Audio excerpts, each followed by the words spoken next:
दोस्तों, आज की कहानी है। बहू डॉक्टरों के तो सांचले हैं। तुम घर के पूरे काम करो, डिलीवरी नॉर्मल होगी।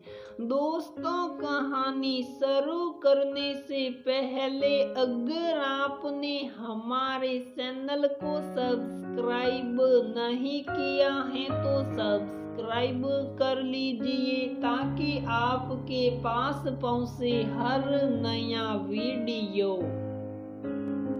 हॉस्पिटल के बेड पर पड़ी रूही को जैसे ही होश आया, उसने अपने सामने अपनी सास सुधा को आंखों में आंसू भरे खड़े पाया। इससे पहले कि रूही कुछ समझ पाती, सुधा जी ने बोलना शुरू कर दिया। भगवान का लाख लाख शुक्र है कि तुम और बच्चा दोनों स्वस्थ हो।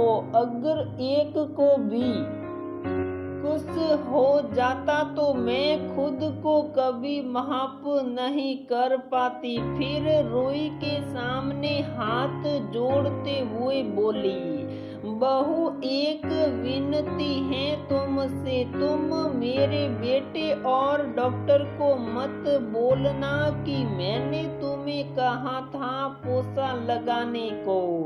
अब मैं तुमसे कोई काम नहीं करवाऊंगी आज, बल्कि अभी से घर जा रही हो। घर जाकर सबसे पहले एक काम वाली से बात करती हूँ, नहीं मिली तो मैं खुद सारे काम करूँगी, पर प्लीज तुम किसी से उनकी बात खत्म होती उससे पहले ही कमरे में डॉक्टर, नर्स और उसके पति मोहक आ गए। डॉक्टर ने आते ही पर्चे पर कोई दवाई लिख मोहक को बाहर भेज दिया। रूही को चेक करते हुए उसकी सास को भी बाहर रुकने के लिए कहा और वो शायद वहीं की वहीं घर भी चली गई,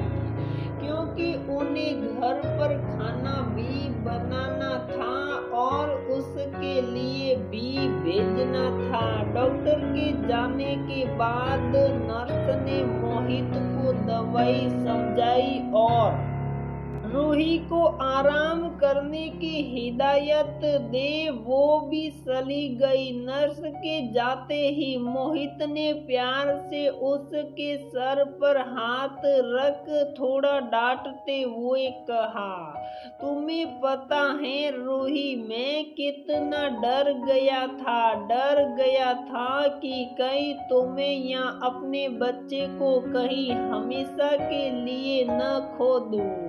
कितनी बार कहा था तुमसे कि ज्यादा काम मत किया करो। डॉक्टर ने कहा है तो थोड़ा आराम करो, पर नहीं, तुमको तो सारा काम खुद ही करना है।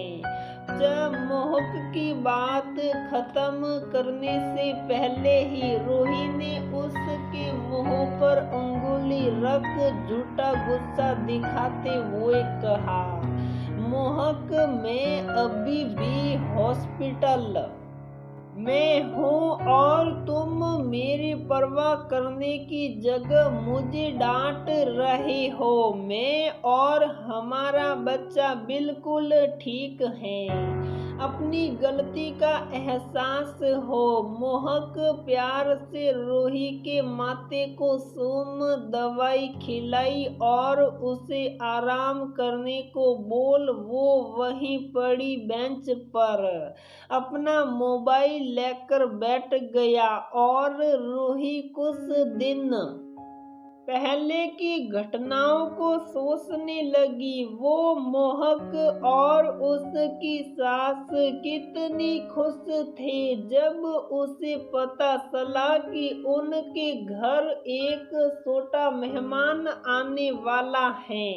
सब ठीक चल रहा था कि अचानक उसके दाहिने पैर में बहुत दर्द होने लगा।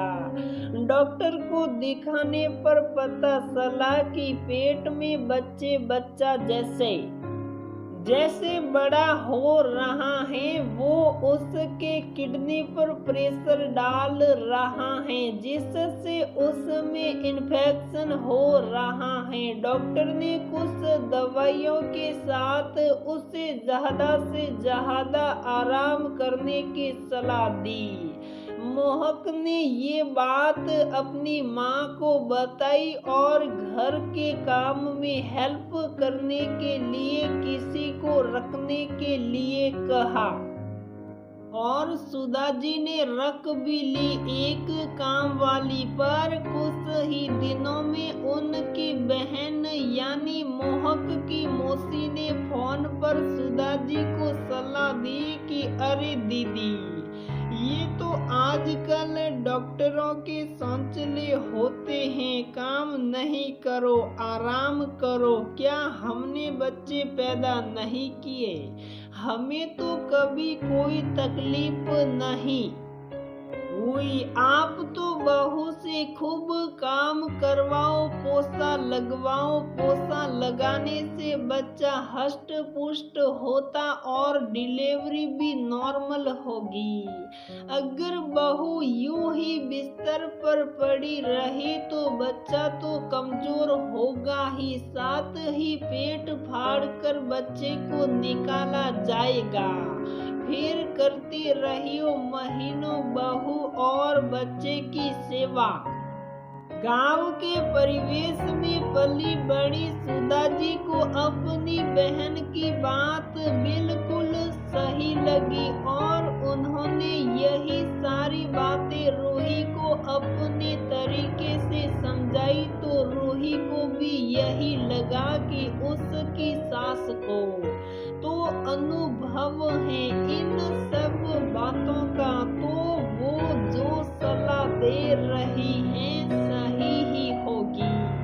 सो उसने बिना कोई सवाल किए सास की सलाह मानते हुए काम वाली को हटा घर में खुद ही बैठकर पोसा लगाना शुरू कर दिया, जिससे उसकी किडनी पर और भी प्रेशर पड़ा और रूही के पैर में इतना दर्द हुआ कि वो दर्द से बेहोश हो गई और उस आनन फानन में हॉस्पिटल में भर्ती करना पड़ा। उसकी इतनी हालत खराब होने की वजह से ही शायद सुधा जी को अपनी गलती का एहसास हुआ और कहीं डॉक्टर और उनके बेटे को ये पता चले और वो उन्हें कुछ कहे, शायद इसीलिए उन्हें कुछ न बताने के लिए कहा था। पर रूही अपनी सास की एक सलाह मान अपना बच्चा खोते खोते बची थी, तो इस बार उनकी सलाह सिर्फ आधी मानी और डॉक्टर को सब बता दिया ताकि वो उचित इलाज कर सके। पर वो एक माँ को अपने बेटे की नजरों में नहीं गिरा सकती थी, इसलिए उसने मोहक को कुछ नहीं बताया और इन सब में आखिर गलती उसकी भी थी। उसने डॉक्टर के मना करने के बावजूद क्यों सासू माँ की सलाह मानी। तभी उसके फोन पर सासू माँ का फोन आ गया। ये सब सोचते हुए जो उसकी आंखों में आंसू भर आए थे, उन्हें पोंछते हुए उसने फोन उठाया। वहां से सासू माँ की बड़ी ही दयनीय सी आवाज आई, बहू तुमने मोहक से कुछ कहा तो नहीं? मेरी हिम्मत मारी गई थी जो अपनी बहन की सलाह मान ली, पर अब मैं ऐसी गलती दोबारा नहीं करूंगी। बस तुम मुझे माफ कर दो और जल्दी से ठीक होकर घर आ जाओ। जी मम्मी जी, मैंने मोहक से कुछ नहीं कहा, पर डॉक्टर से ये सब छुपाना मुझे सही नहीं लगा, इसलिए उन्हें सब बता दिया। पर आप चिंता न करें, मैं अब बिल्कुल ठीक हूँ। रोही ने सुधा जी से प्यार से कहा तो उन्होंने भगवान का लख लख धन्यवाद कर फोन रख दिया और रोही ने भी उसके बच्चे को सही सलामत रखने के लिए भगवान का शुक्रिया अदा कर अब डॉक्टर के अलावा किसी और की सलाह मानने से तौबा करते हुए आंखें बंद कर ली। तो दोस्तों, हमारी ये कहानी यहीं पर समाप्त होती है। अगर आपको हमारी ये कहानी पसंद आती है तो प्लीज वीडियो को लाइक करें, शेयर करें और हमारे चैनल को सब्सक्राइब जरूर करें।